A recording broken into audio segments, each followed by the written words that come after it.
saxaabta waa idin salaamay dhammaantiin. waxaan leeyahay sanad wanaagsan.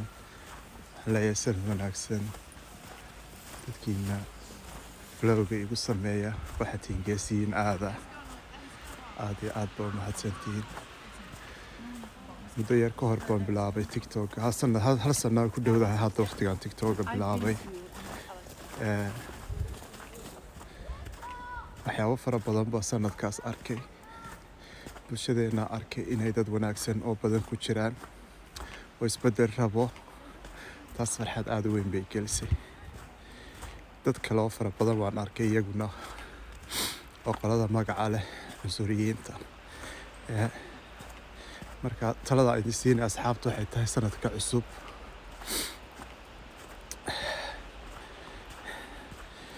iska ilaali qofka xun ee cunsuriga ah inuu xanuunkiisa ku qaadsiyo aduuna cunsuri noqotid. taas way fududahay waayo nacayb fara badan baa bulshadeena jira.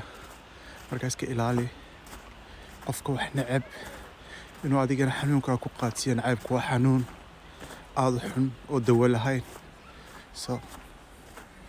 sanad wanaagsan baa dhammaantiin idiin rajaynaya. iska ilaaliya cudurka, waa cudur.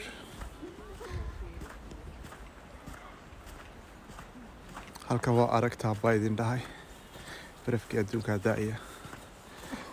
lugaha biraa noogu jira. dharka dhogortii xoolaha hoosta laga xidhan yahay.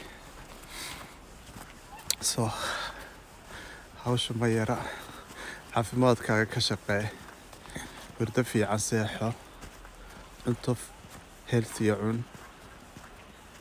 tareeri samee.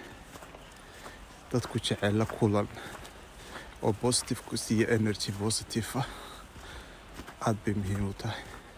isku dayna ambitious noqotid. isku dayna madax banaanaatid. isku dayna shaqo adig ku gaara samaysatid. isku day waxyaabo khaasa aad naftaada u gaara samaysatid oo aad qof madax banaan noqotid. waa idin jeclahay dhammaantiin. asxaabteeda igu xidhan idinka geesiyiin baa tihiin. sanadkan bilowday wuxuu noqon doonaa sanad insha allah sanadkii hore ka fiican. waxyaabo badan baan eegaynaa oo sanadkan dhici doona insha allah oo fiican. keep moving. ha joojin inaa hore u socotid. ha joojin inaa riyootid. wax fiican ku riyootid. haddii riyadu kaa dhammaato noloshaada way dhammaatay. weligaa ayaa lahaa qof kale ha u noolaan, naftaada u noolo.